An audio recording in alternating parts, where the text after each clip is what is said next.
Do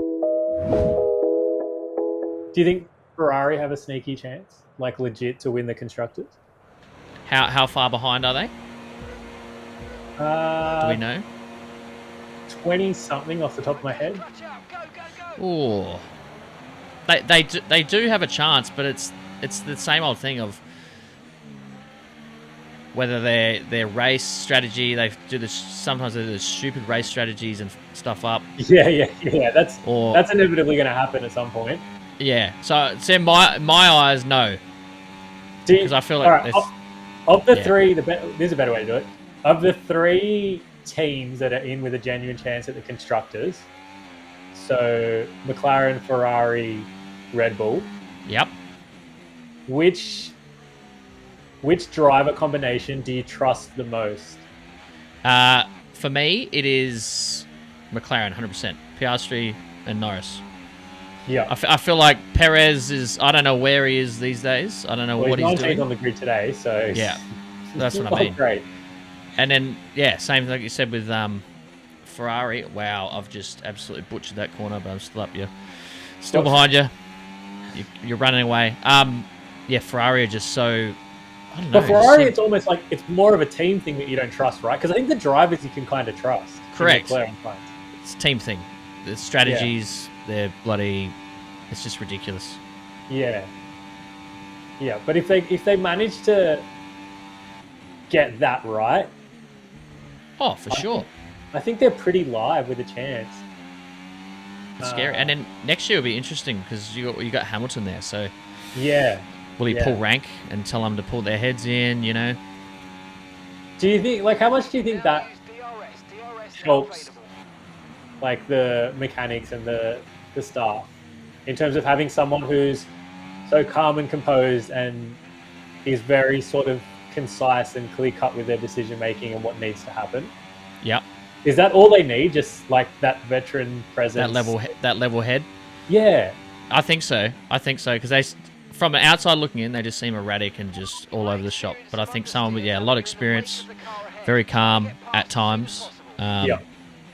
Yeah, just tell them to pull their heads in. I don't know. I think they could be a force next year. I'm a bit excited, to be honest. Yeah, so am I. Very much so, especially given how much of a write-off this year has been for Hamilton and Disgrace. Mercedes in particular. Like, they're just... A couple of wins, but...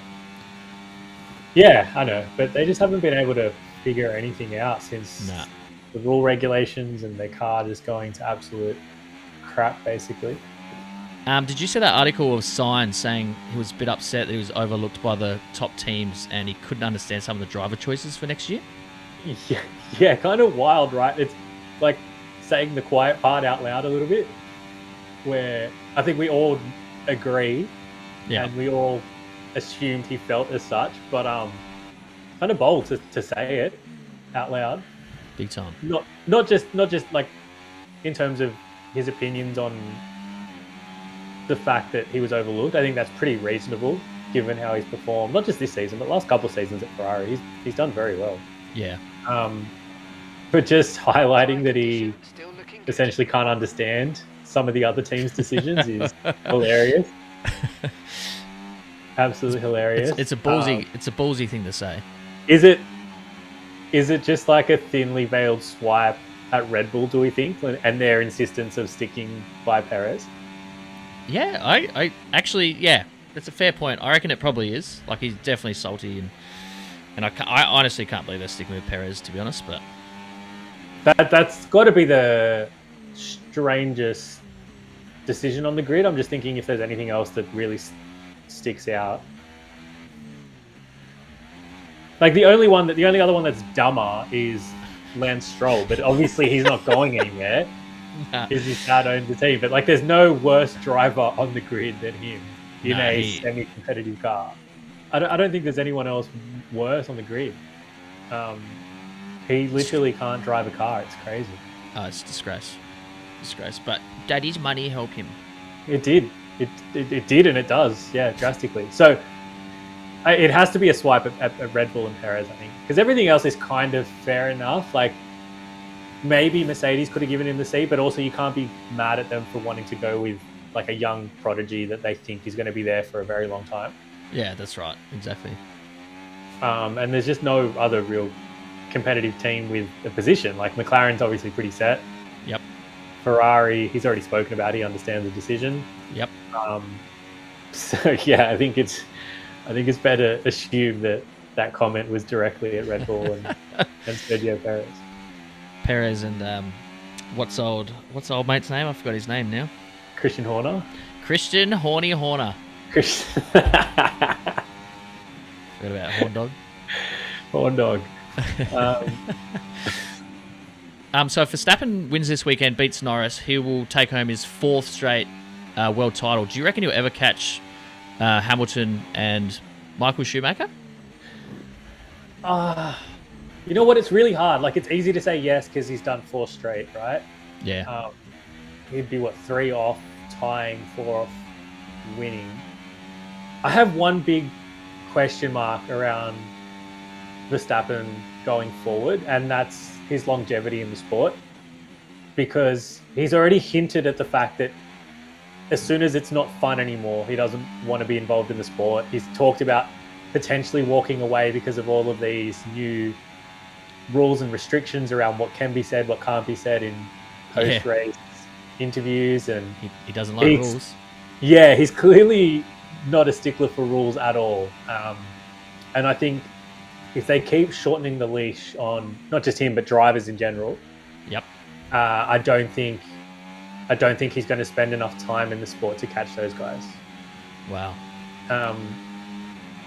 Because it's also just not you don't just go and win 7 straight either, right? So you can only be dominant for so long before rule changes come into place and your car is caught by other cars.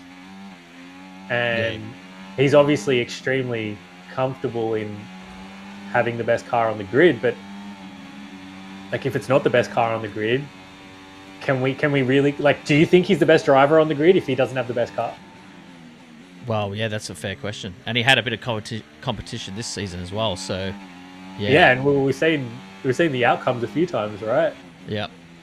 Not a happy chappy. My answer is no. I don't think he'll ever catch Hamilton Schumacher for 7. It's an unreal record when you think about it. Do you think anyone will ever get close? Obviously we don't know who's going to be coming through in 10 years' time, but do you think anyone will ever, in our history of watching F1, will ever get 7 world championships again? Oh, man. Once we see Red Bull kind of drop off again, I think the days of a team being so dominant for such long periods of time probably won't exist anymore. Yep. Just with the money in the sport now, there's going to be too many competitive teams for one driver to just be able to dominate, I guess, for a 10 to 12 year stretch. Yeah, and with all the, like you said, rule changes that come in, it's going to make it hard for. Yeah. So I don't think we might not see it again. We might not see it again. Absolutely. There we have it. I reckon we got McLaren 1, Lando Norris, and Max Verstappen 2. This is the only combination of result that could technically extend the championship. I think is Lando winning, make sure he gets fastest lap. So essentially, if Max wins, it's over. Yeah.